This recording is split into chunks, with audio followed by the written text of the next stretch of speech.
Welcome, everyone. It's my pleasure to introduce you to Dr. John Mayer.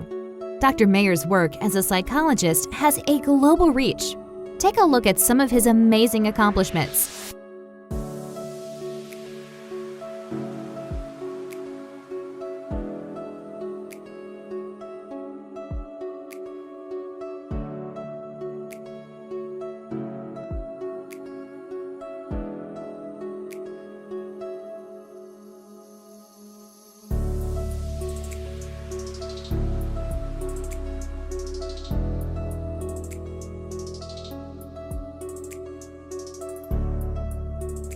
This is the go-to person when you have emotional problems.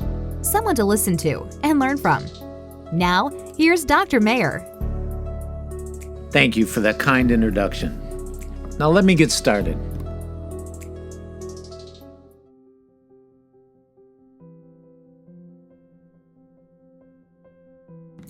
Welcome to these podcasts. I'm Dr. John Mayer. In my first episode, I'm going to lay out my successful approach to helping people with their anxiety. You get to know me, my experience, and my techniques. So here goes. I'm John Mayer. No, not that John Mayer. You don't want to hear me sing, and I can't play a single musical instrument. That's why I do this, and this is all I've done in my professional life. Back to playing an instrument, something I absolutely have no talent in. Along with I can't fix your car, build you a deck, figure out electricity, or 100 other vital jobs in our world. Hell, I couldn't even figure out how to do these podcasts. I had to hire someone to do that. But I'm a practicing clinical psychologist, and I am very good at that. In case you're interested, I grew up in the inner city of Chicago, had great stable parents that were lower middle class. I wasn't a trouble kid. Sure, I had tough times growing up in a major urban community, but I've been blessed with excellent mental health my entire life. Maybe all of this is why my patients praise me for my blunt, straightforward approach. I am as passionate about mental health as I was in my days of getting my doctorate at Northwestern University Medical School. I haven't lost that passion, energy, or idealism in all these years. That zeal led me to create this podcast. I see things in my work each day that make me cringe. This sea of weak advice floating around causes me to be on fire to give people useful tools to help them with their anxiety. If you want someone to hold your hand, recommend some coloring book, or sing Kumbaya with you, then please go somewhere else. But if you want to hear from someone that solves problems and helps people attain a happy and healthy life, stick around and I'll be tackling the wide range of aspects of anxiety on these podcasts. That's what I'm noted for, taking complex problems and breaking them down to fundamental solutions. Now let me begin to explain my approach. I will start with something we all know.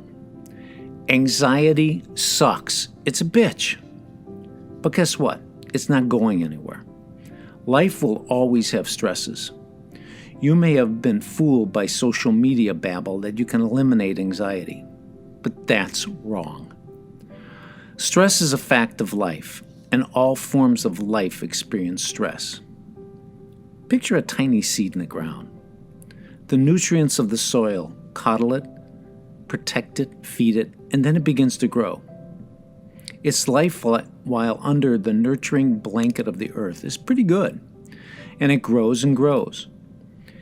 As it gets bigger, it faces its destiny and breaks through the topsoil, and almost instantly, the stresses of being above ground work to destroy this tiny plant. Imagine in your mind's eye this tiny green sprout, just millimeters big, peeking through the ground. What happens?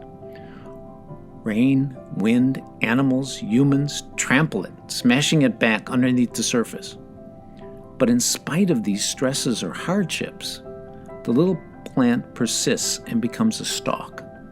Still facing these same stresses constantly, but new resources like the sun and even now the rain help it to withstand the stresses, and that stalk keeps growing and getting stronger.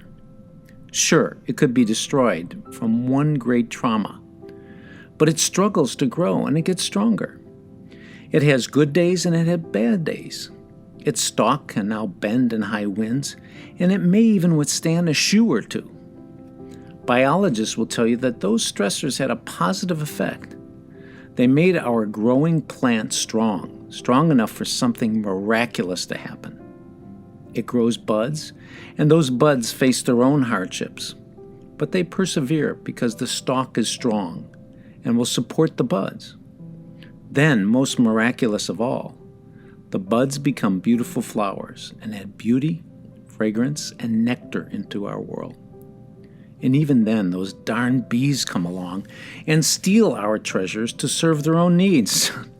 Now, before I get emails from people blasting me for dissing the wonderful bees that we are losing in droves and are so important in our ecosystem, it was a metaphor. I love those little bastards, as long as they keep those stingers away from my skin. Now, wasps, on the other hand, do they serve any greater good? Human life is no different. From the time we struggle to wiggle out of the birth canal, we face a similar journey of coping with stresses until we become beautiful flowers. Okay, back on topic. The point I'm making here is a very important one about stressing and anxiety. It's part of life, and to think you can live a life totally stress or anxiety-free is BS. Any book or program that states you can live anxiety-free is also BNS. And if you see something like that, run for the hills.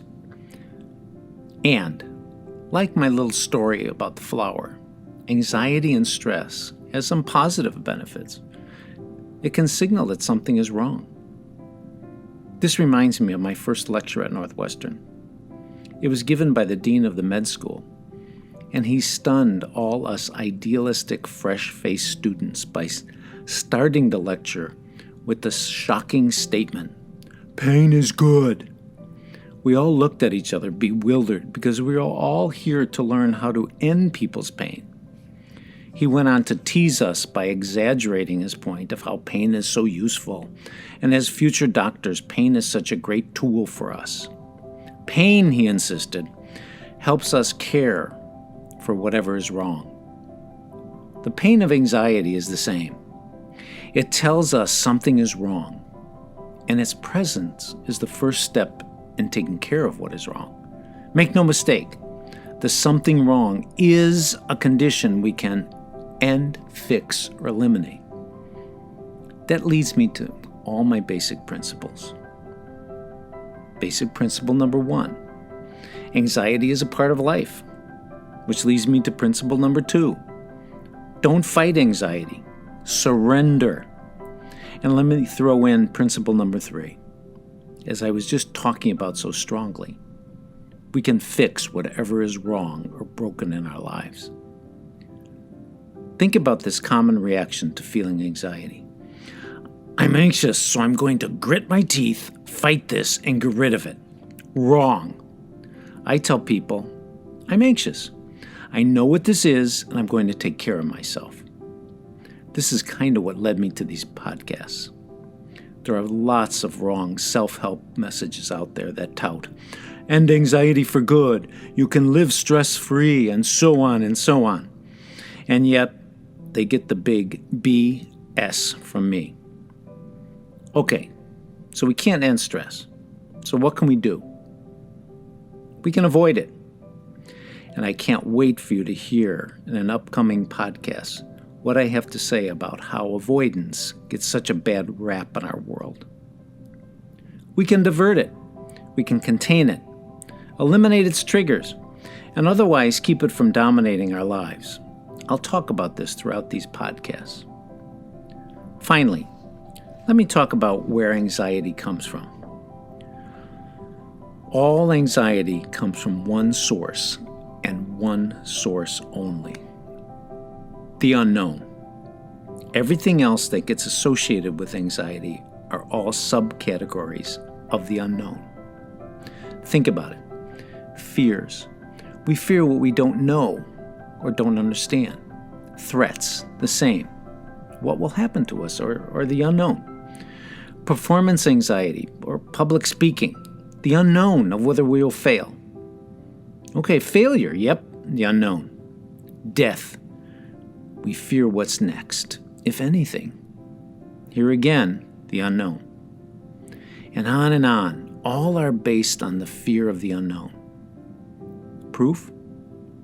What are the scariest horror movies? Not the slasher movies.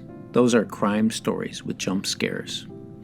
The most frightening horror movies scare us with fears of things we don't understand or we can't see.